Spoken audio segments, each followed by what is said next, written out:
सभी साथियों को जय भीम। मैं अरविंद कुमार अम्बेडकर प्राइम के माध्यम से साथियों मैं भी पहुंचा हूं नवी मार्केट गाजियाबाद में अम्बेडकर पार्क के अंदर एक कार्यक्रम हो रहा है 14 अप्रैल से संबंधित। मैं आपको उस कार्यक्रम को दिखाता हूं। ये बाबा साहब की जयंती का कार्यक्रम है, जैसा कि आप ये पोस्टर देख रहे हैं। मैं आपको अंदर लेके चलता हूँ। ये अम्बेडकर जयंती का कार्यक्रम, इस कार्यक्रम को मैं आपको अंदर ले जाकर दिखाता हूँ। नवी मार्केट का वो पार्क, जिस पार्क में कार्यक्रम चल रहा है।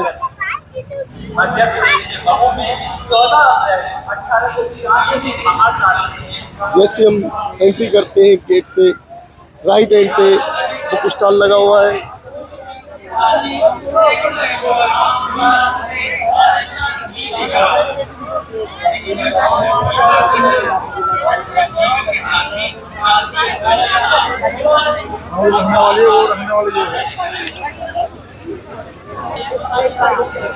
और फ्रंट में बाबा साहब अम्बेडकर की प्रतिमा,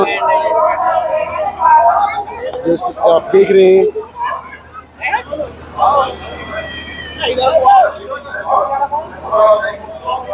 मैं इस क्रम में जहाँ कार्यक्रम आयोजित किया जा रहा है, कार्यक्रम को आपको दिखाने के लिए चलता हूँ। इसमें बच्चों के खिलौने पार्क के अंदर लगाए गए हैं।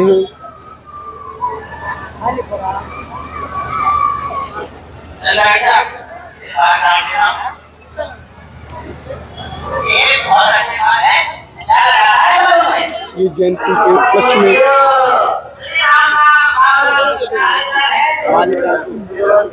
ये सुंदर डेकोरेशन, बाबा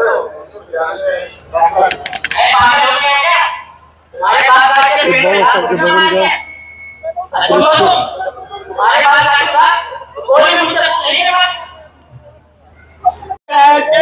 भवन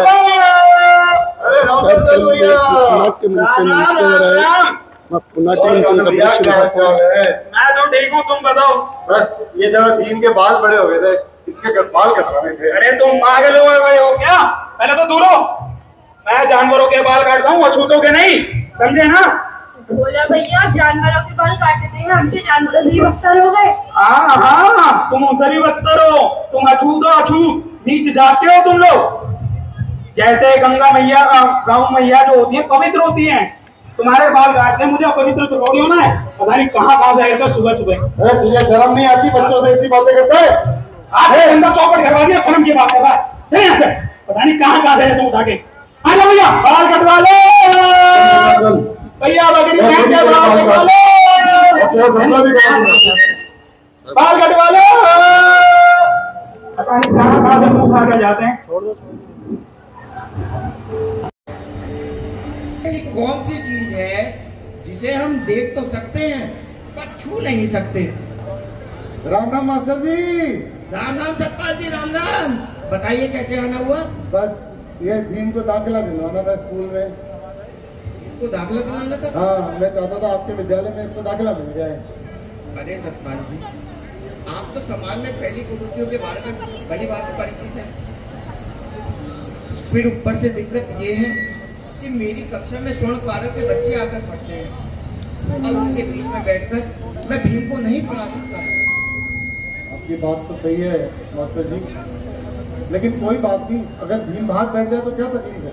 हाँ, कोई बात नहीं, शिक्षा पे किसी का कोई नहीं। ठीक है बेटा, तू बाहर बैठ के पढ़ लेगा ना? जी पिताजी। चल हाँ मास्टर जी, इसका दाखिला कर दीजिए बस। हाँ सतपाल जी, बैठाइए बैठाइए। बैठ जा, बैठ। तो खूब मन लगा के पढ़ना बेटा, समाज की सेवा करना, बहुत बड़ा आदमी बनना।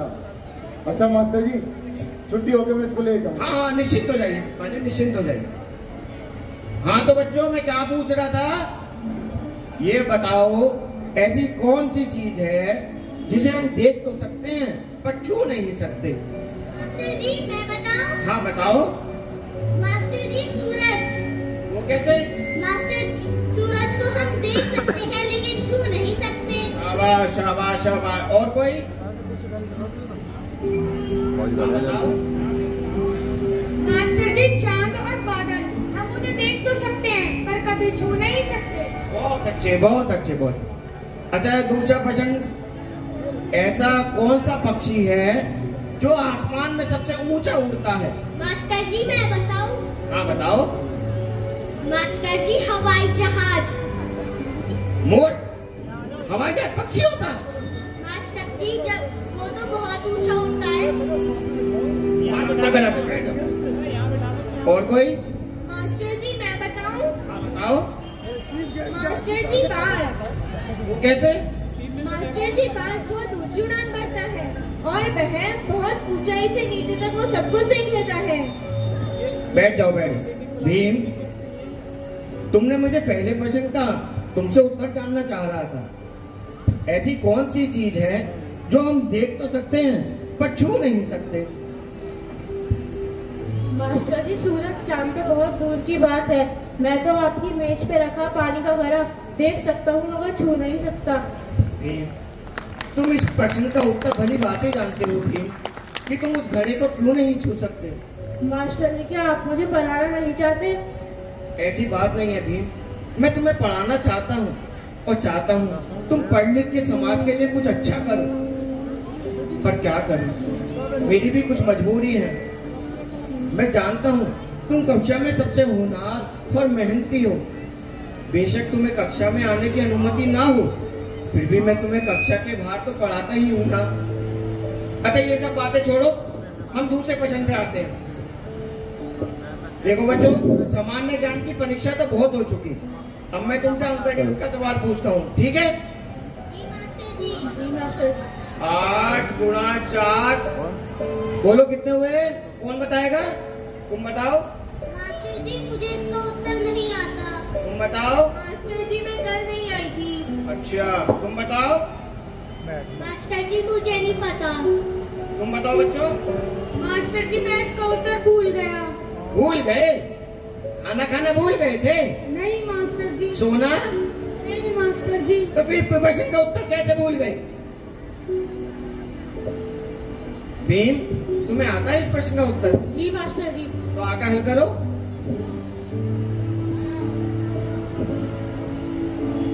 मास्टर जी इसका उत्तर 32 है। बहुत अच्छे भीम, बहुत अच्छे। कुछ सीखो इस भीम से। ये कक्षा में सबसे पीछे बैठता है और इसे ज्ञान तुमसे कहीं ज्यादा आगे है। मास्टर जी हमें इससे कुछ नहीं सीखना। ये अछूत इस कक्षा में कैसे आया? अगर ये अछूत इस कक्षा में पढ़ेगा तो हम इस कक्षा में नहीं पढ़ेंगे। हाँ नहीं पढ़ेंगे। अरे बच्चों, क्यों इस जात पात के चक्कर में पड़े हुए हो? इस जात पात के चक्करों में कुछ नहीं रखा। यदि तुम्हें भीम से इतनी ही दिक्कत है, इसकी जात से इतनी ही दिक्कत है, तो आज से मैं इसका नामकरण कर देता हूँ। आज से इसका नाम होगा भीमराव अंबेडकर। मैं कृष्ण केशव अंबेडकर, आज से इसे अपना उपनाम देता हूँ अंबेडकर। आज से किसी ने भी इसे अछूत अछूत अही अही कहा ना, तो मुझसे बुरा कोई नहीं होगा। आज से ये मेरे पुत्र के समान है। मास्टर जी ये उपनाम देने से इसकी जात नहीं बदल जाएगी। रहेगा तो ये अछूत ही। ये अछूत ही। अरे बच्चों, ऐसा मत सोचो। शिक्षा का अधिकार सबको है। मास्टर जी अभी हम अपने माता पिता को बुला के लाते हैं। चलो दोस्तों, चलो दोस्तों। ना जाने ये समाज कब सुधरेगा। मास्टर जी मैं अछूत हूँ, छोटी जात में पैदा हुआ हूँ, तो उसमें मेरा क्या दोष? इसमें कोई तुम्हारा दोष नहीं है भीम।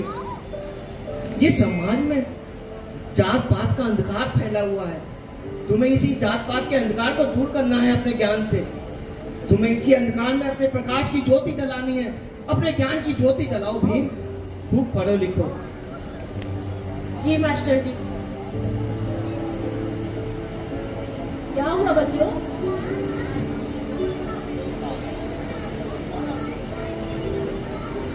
अच्छा मास्टर जी एक बात बताओ, बच्चे क्या कह रहे हैं? क्या कह रहे हैं बहन जी? आप भीम को हमारे बच्चों के साथ पढ़ा रहे हैं? तो इसमें गलती क्या है? आपका मतलब साफ नहीं है क्या? हमारा मतलब नहीं समझ रहे क्या आप? आप बता दीजिए। अरे भीम हमारे बच्चों के साथ पढ़ेगा तो हम अपने बच्चे नहीं पढ़वाएंगे। वो क्यों? जात पात भी कोई चीज होती है, नहीं होती है? बहन जी अब जमाना बहुत आगे निकल गया है। इस जात पात के चक्करों से बाहर निकल जाइए। क्यों इस कोरे कागज को नफरत की स्याही से भर रही हैं बहन जी? इस जात पात में कुछ नहीं रखा। मास्टर जी, जात पात में ही तो सब कुछ रखा है।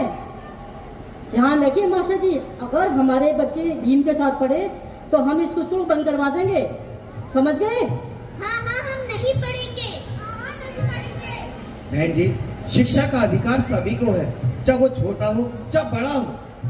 देख लीजिए मास्टर जी, सोच लीजिए, या तो भीम पढ़ेगा या फिर हमारे बच्चे।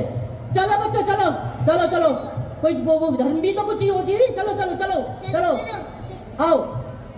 मास्टर जी, क्या मैं अब इस विद्यालय में नहीं पढ़ूंगा? नहीं नहीं, बात ऐसी बात नहीं है भीम। तुम इसी विद्यालय में पढ़ोगे, मैं तुम्हें पढ़ाऊंगा, तुम्हें शिक्षित करूंगा, तुम्हें इस लायक बनाऊंगा कि तुम इस समाज में फैले अंधकार को दूर कर सको। बस तुम अपनी हिम्मत मत हारना भीम, तुम अपनी हिम्मत मत हारना बेटा। जी मास्टर जी।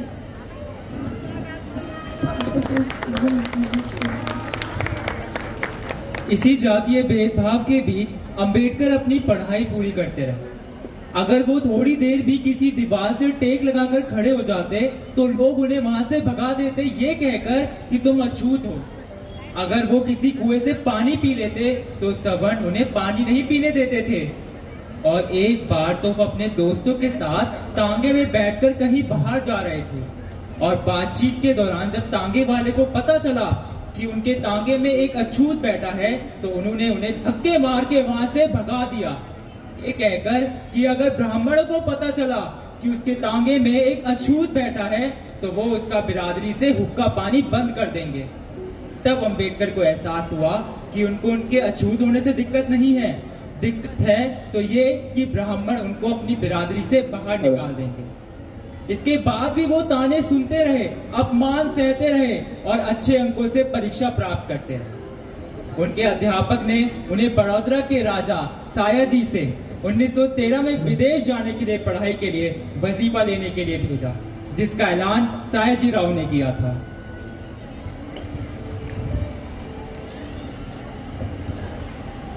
चलो चलो दोस्तों, खेलते हैं, आ जाओ।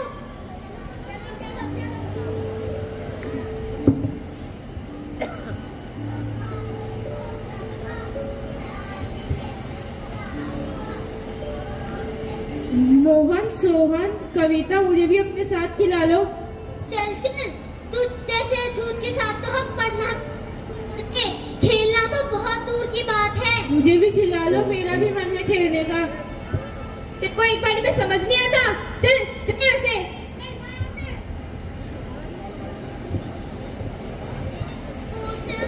हेलो हेलो,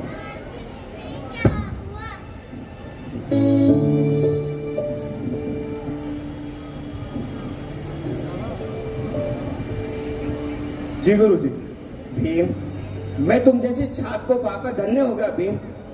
तुम बहुत होनहार और मेहनती हो भीम। ये हमारा समाज जात पात में जकड़ा हुआ है, आगे के रास्ते तुम्हारे लिए बहुत कठिन है भीम। तुम इस दलित समाज में पहले ऐसे छात्र हो जो मैट्रिक में प्रथम आए हो। इस जात पात को अपनी सफलता के आड़े मत आने देना भीम। तुम खूब मन लगा कर पढ़ो, तरक्की करो। जी गुरु जी, मैं आपकी बात को बिल्कुल समझता हूँ। मैं चलता हूँ गुरु जी, प्रणाम। इस समाज को तुम्हारे ज्ञान की बहुत आवश्यकता है भीम। गुरु जी, मैं आपकी दी हुई शिक्षा का सदैव पालन करूँ। अपना ध्यान रखना भीम। जी गुरु जी, प्रणाम।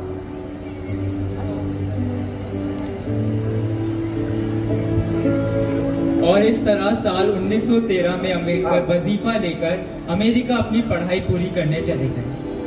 वहां पर उन्होंने इकोनॉमिक्स, फिलॉसफी, सोशियोलॉजी और अर्थशास्त्र की डिग्री हासिल करी कोलंबिया यूनिवर्सिटी में। लेकिन वो बैरिस्टर नहीं बन पाए क्योंकि उनके वजीफे का वक्त खत्म हो गया था, इसलिए वो दोबारा वजीफे के लिए भारत वापस लौटे।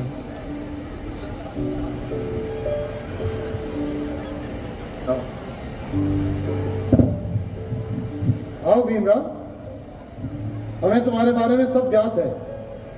तुम अपने भविष्य के बारे में बहुत अच्छा सोच रहे हो, लेकिन तुम अमेरिका जाके करना क्या चाहते हो? महाराज, मेरा समाज अपमान और भेदभाव से दबा हुआ है। अन्य लोग उनके साथ भी इंसानों जैसा व्यवहार करें, उनको अपने अधिकार मिले, मैं बस ये चाहता हूं। इसीलिए मैं अपने समाज को आगे बढ़ाना चाहता हूं और उसके लिए अधिक पढ़ना चाहता हूं। ये तो बहुत अच्छी बात है। मैं तुम्हारे विचारों से बहुत प्रभावित हूँ। कोई 100 में से 1 लोग होते हैं जो समाज को बदलने का काम करते हैं, लेकिन तुम्हें वापस आने पर 10 साल रियासत की सेवा करनी होगी। जी महाराज, मैं बिल्कुल करूंगा। तो ठीक है, तुम दीवान साहब से जाकर इकरारनामे पे दस्तखत कर दो, मैं उन्हें कह देता हूँ। जी महाराज। और खूब पढ़ो भीमराव, खूब आगे बढ़ो, खूब आगे बढ़ो भीमराव। जी महाराज।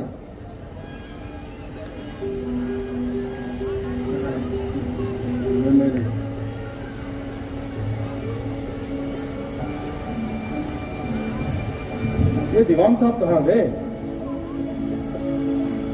प्रणाम महाराज। प्रणाम। दीवान साहब, वो लड़का तो वजीफा लेकर अमेरिका पढ़ने गया था, कल लौट रहा है। आप अपने सैनिकों को बोलिए कि वो उसे रेलवे स्टेशन से ले आए और उनके रहने का बंदोबस्त कर दें और उनके कमरे वगैरह सब साफ कर दें। जी जी महाराज। हमारी आज्ञा का पालन किया जाए। जी महाराज। महाराज कह तो ऐसे रहे हैं जैसे कोई हमारी बराबरी वाला आ रहा हो। अरे एक अछूत तो आ रहा है, ये अछूत पढ़ लिख क्या गया, हमारी बराबरी करेगा, हमारे सर पे बैठेगा। कोई नहीं जाएगा उसे स्टेशन ले जाने और ना ही कोई उसका कष्ट साफ करेगा। जब दुकारा जाएगा तो बोरिया बिस्तर निकाल के भाग जाएगा अपने घर। आया बड़ा हमारी बराबरी करने वाला।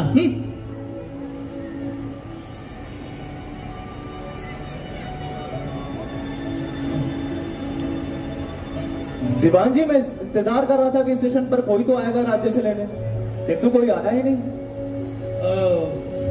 इसके बारे में मुझे कुछ नहीं पता। चलिए मैं आपको आपका कक्ष दिखा देता हूँ। चलिए आइए, देखिए यह आपका कक्ष होगा जहां पे आपको सौंपे गए कार्य को पूर्ण करना होगा। जी। और मेरे रुकने की व्यवस्था?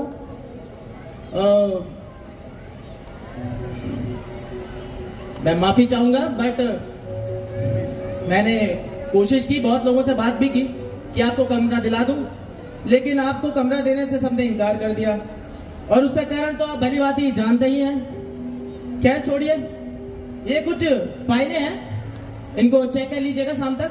जी। यहाँ रख दी है फाइलें। ठीक है, मुझे बहुत कार्य है, मैं चलता हूँ। दीवान जी, लेकिन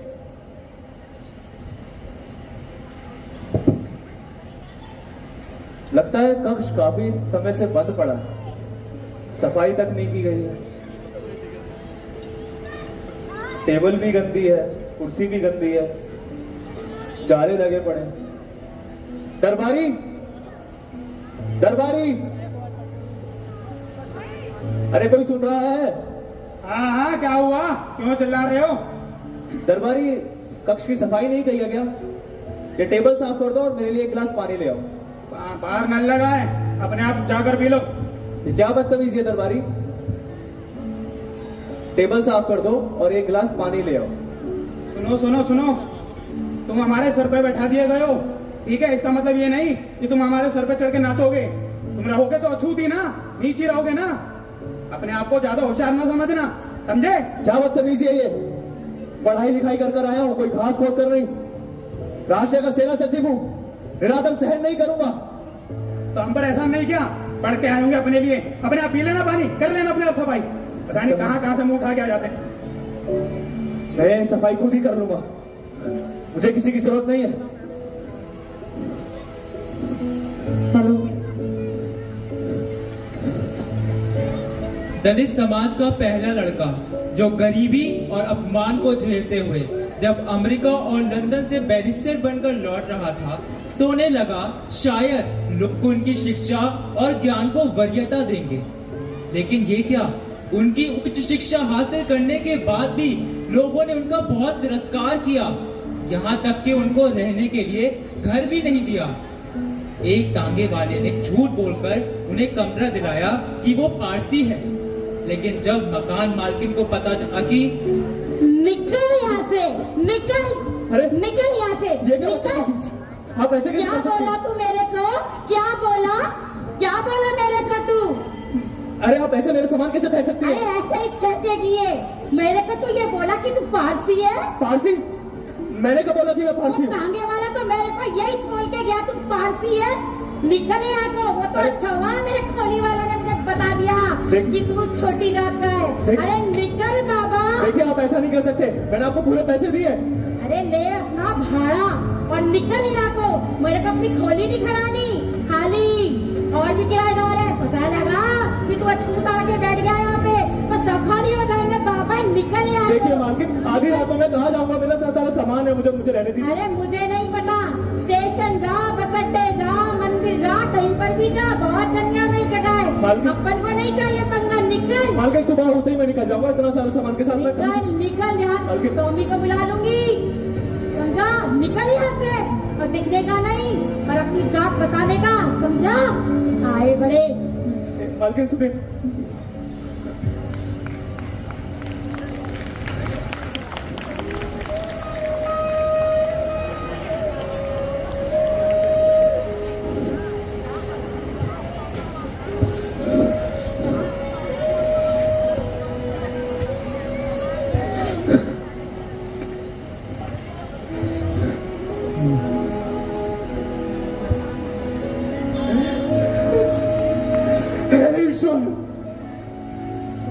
यदि ये संसार वाकई में तुम्हारी रचना है तो तुम बहुत निर्दयी हो। इसमें मेरा क्या अपराध कि मैं इस जाति में पैदा हुआ?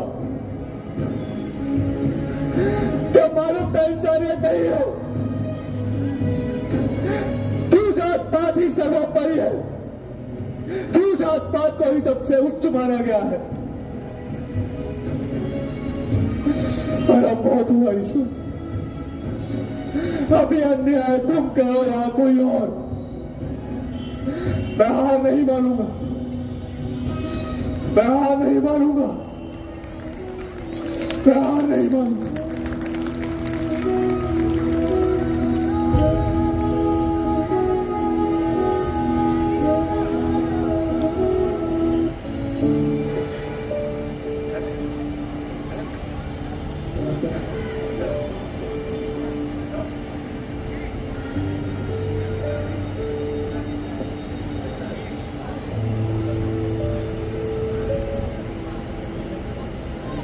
प्रणाम गुरुजी। रियासत के सेना सचिव को बधाई हो।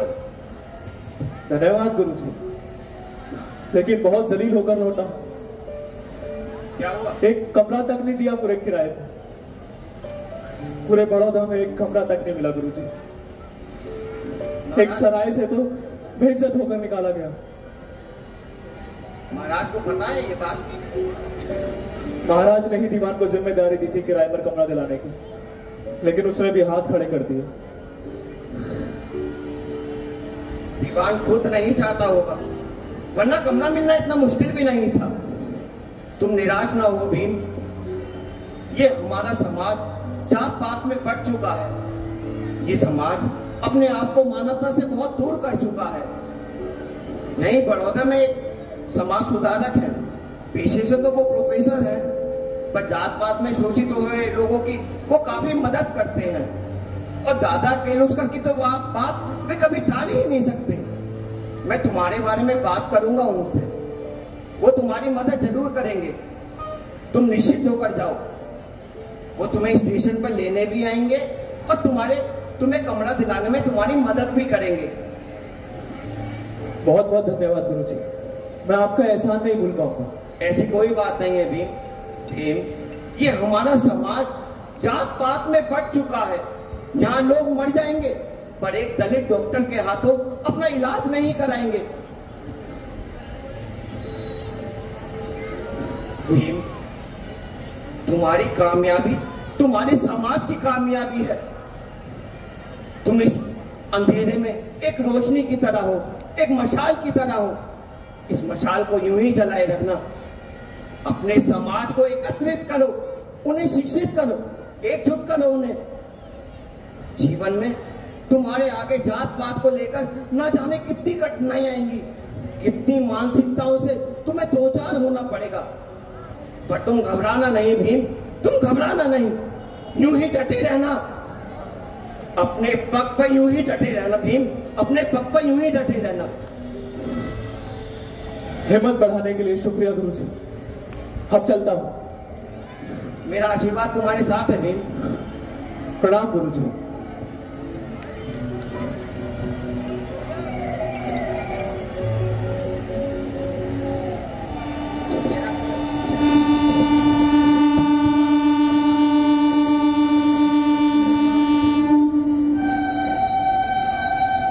उन्होंने तो बोला था कि प्लेटफॉर्म और 5 पर गाड़ी आएगी। गाड़ी तो तो बोला था कि प्रोफेसर साहब नहीं मिलेंगे, लेकिन कोई दिखाई नहीं दे रहा।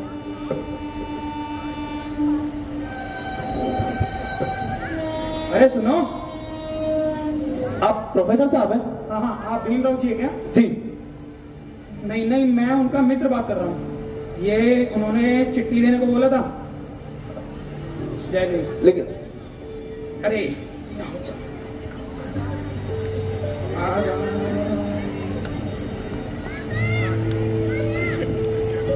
नमस्ते अंबेडकर जी, करता हूं आप स्वस्थ होंगे। मैंने आपके लिए कमरा ढूंढने की बहुत कोशिश की, किंतु सभी ने आपको कमरा देने से इनकार कर दिया। फिर मैंने सोचा क्यों ना आपको अपने घर के पीछे वाले कमरे को ही दे दूं। ये बात जब मेरी पत्नी को पता चली तो वो मुझसे नाराज हो गई और कहने लगी, एक अछूत हमारे घर पे कैसे रह सकता है, और यदि मैंने आपको अपने घर पे रखा तो वो मुझे छोड़ के मायके चली जाएगी, मुझसे अपने सारे रिश्ते तोड़ देगी। अंबेडकर बाबू, मुझे माफ करना, लेकिन मुझे समाज सुधार से ज्यादा अपने रिश्ते, अपना परिवार प्यारा है। मैं उम्मीद करता हूं आप मेरी परेशानी को समझ पा रहे होंगे, और आज के बाद मैं खुद को कभी समाज सुधारक नहीं कहूंगा, क्योंकि जब मैं अपने परिवार को नहीं संभाल सकता तो इस समाज को क्या सुधारूंगा। मुझे माफ कर दीजिए।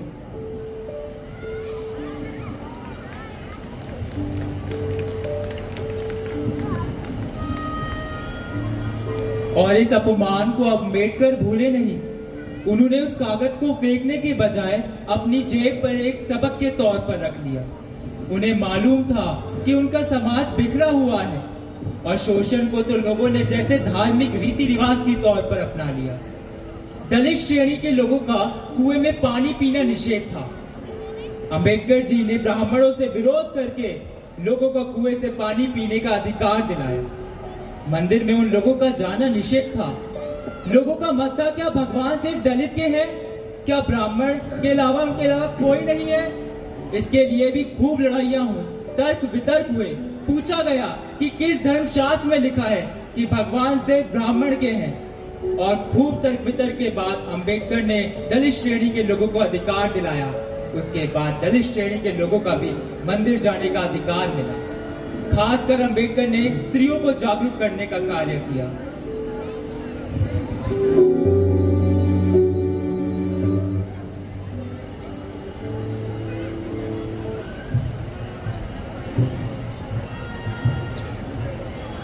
मेरी माताओं, मेरी बहनों, क्यों हर वक्त इस बात का रोना रोती हो कि हम दलित हैं, हमारा कोई नहीं है? मैं हूं ना, आपका बेटा, आपका भाई, आपका कर्णधार। क्यों तुम ऐसे लूटी पीटी रहती हो? क्यों तुम दिखने में अछूत लगती हो? सुंदर बन के रहो जैसे सवर्ण जाति की महिलाएं रहती हैं। संगठित बनो, शिक्षित बनो। तुम्हारा पढ़ना, आगे बढ़ना उतना ही जरूरी है जितना पुरुषों का पढ़ना। तुम्हारा पढ़ना, आगे बढ़ना हमारी जाति को और ऊपर लेकर जाएगा।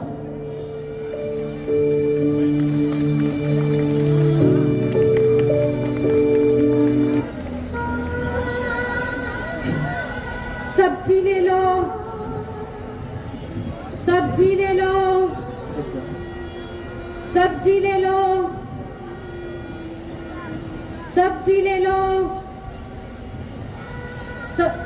अरे बहन, कुछ सब्जी ले लो।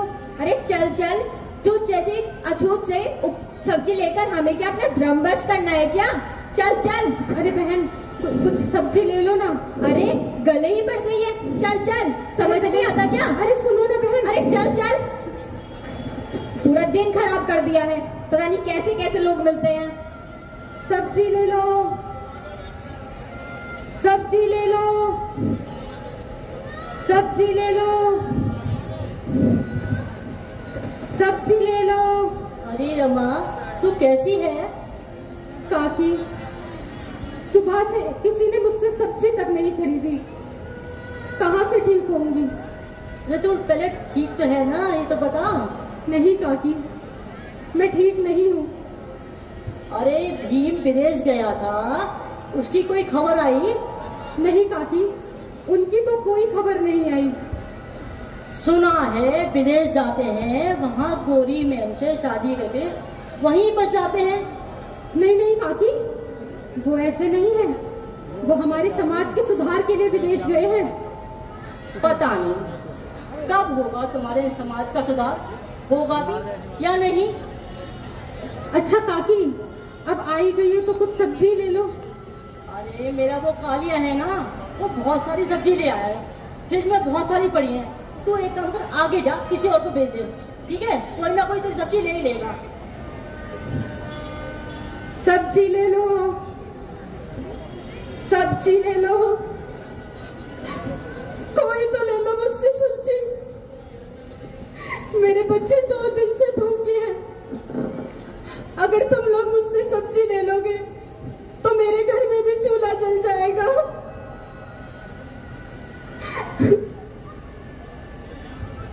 छोटी सी उम्र में ही रमाबाई का विवाह भीमराव अंबेडकर से हो गया था।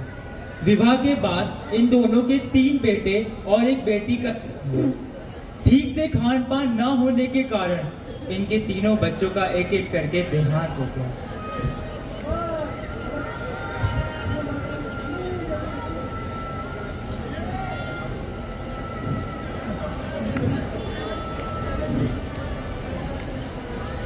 आप बाहर गए हैं, यहाँ घर की हालत बहुत खराब है। कुछ पैसे ही भेज दीजिए, बच्चों को कुछ खिला दूंगी। अछूत अछूत कहकर मुझसे कोई सब्जी तक नहीं लेता। रमा, मुझे क्षमा कर दो, मेरे पास खुद एक आना तक नहीं है। भला मैं तुम्हें क्या दे पाऊंगा? घर में जो भी सामान है उसे बेचकर बच्चों को कुछ खिला दो, वापस आने पर ही कुछ इंतजाम कर पाऊंगा।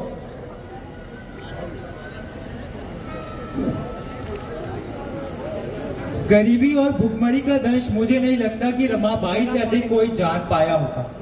उनका समाज विकसित हो, संगठित हो, इस भलाई में उनका परिवार मौत की भेंट चढ़ गया और समाज सुधार की मशाल जलाने वाले अंबेडकर अपने बच्चों के अंतिम संस्कार में भी नहीं आ पाए।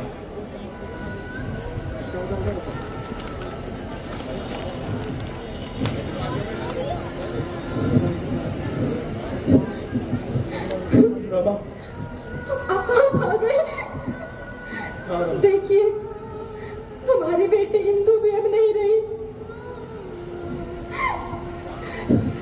इसके अंतिम संस्कार के लिए कुछ पैसे ही दे दीजिए।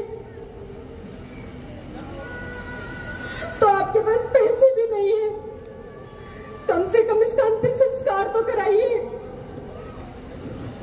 रमा, जो हुआ उसे बदला नहीं जा सकता। मैं हमारे समाज के लिए लड़ रहा हूं, हमारे समाज के हक के लिए लड़ रहा हूं, संघर्ष कर रहा हूं। यदि मैं नहीं गया तो हम ऐसी लाखों संतानें खो बैठेंगे। रमा, ये आप कैसी बातें कर रहे हैं? ये हमारी संतान है, कम से कम इसका अंतिम संस्कार तो कराइए। ठीक है रमा, मैं अंतिम संस्कार तक रुक जाता हूं, लेकिन अंतिम संस्कार होते ही मुझे आंदोलन के लिए निकलना होगा। चलो रमा।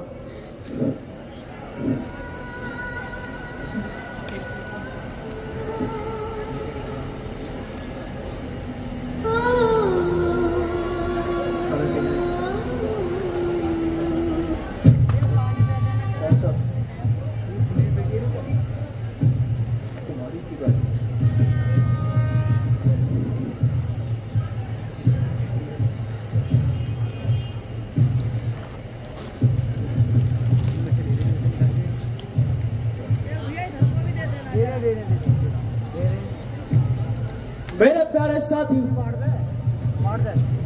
बचपन से ही मैंने जाति प्रथा का दंश झेला है। मुझे नहीं लगता कि मैं जाति प्रथा के भेदभाव को मिटा पाऊंगा। मैंने भरसक प्रयास किए, सामाजिक लड़ाई के साथ साथ कानूनी लड़ाई भी लड़ी। हिंदू धर्म में जातिवाद और छुआछूत की कुरीतियों को खत्म नहीं किया जा सकता। मुझे वो धर्म पसंद है जो स्वतंत्रता, समानता और बंधुत्व सिखाता है, क्योंकि एक व्यक्ति के विकास के लिए 3 चीजों की आवश्यकता होती है, और वो है करुणा, समानता और स्वतंत्रता। लेकिन जातिवाद के कारण हिंदू धर्म में इन तीनों का ही अभाव है। मेरे भाइयों, अगर एक सम्मानजनक जीवन और समान अधिकार चाहते हो तो स्वयं की मदद करनी होगी, और मेरे विचारों में इसके लिए धर्म परिवर्तन ही एकमात्र रास्ता है।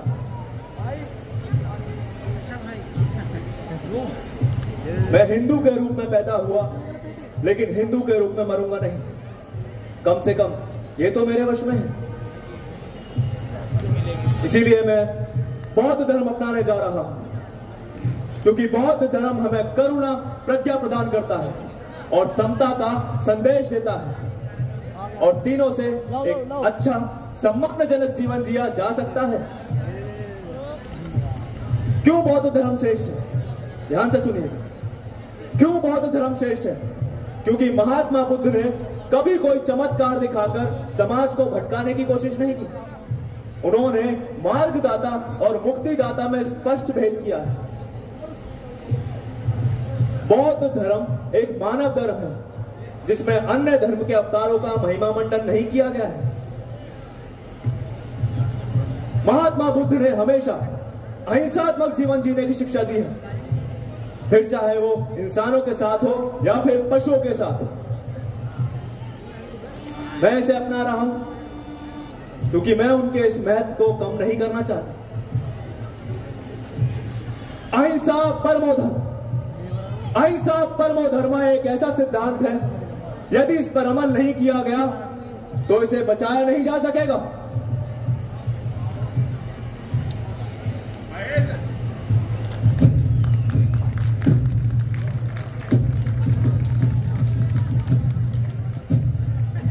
और इस तरह 13 अक्टूबर 1935 को हिंदू धर्म बदलकर अंबेडकर जी ने घोषणा करके अपने अनेक साथियों के साथ 1936 में बौद्ध धर्म अपना लिया।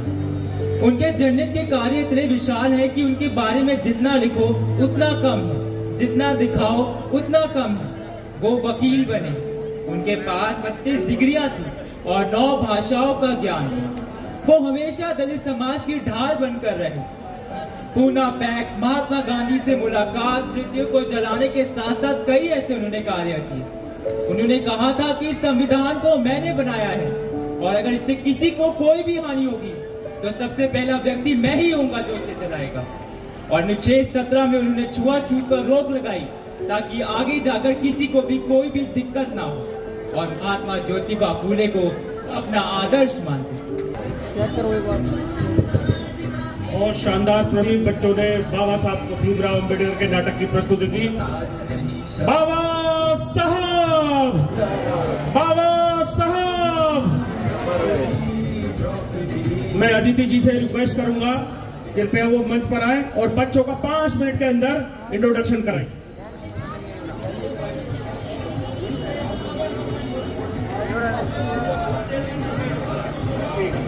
ठीक है। टीम का नाम सबका बहुत बहुत आभार। बहुत अच्छा आपने कार्यक्रम का आयोजन किया।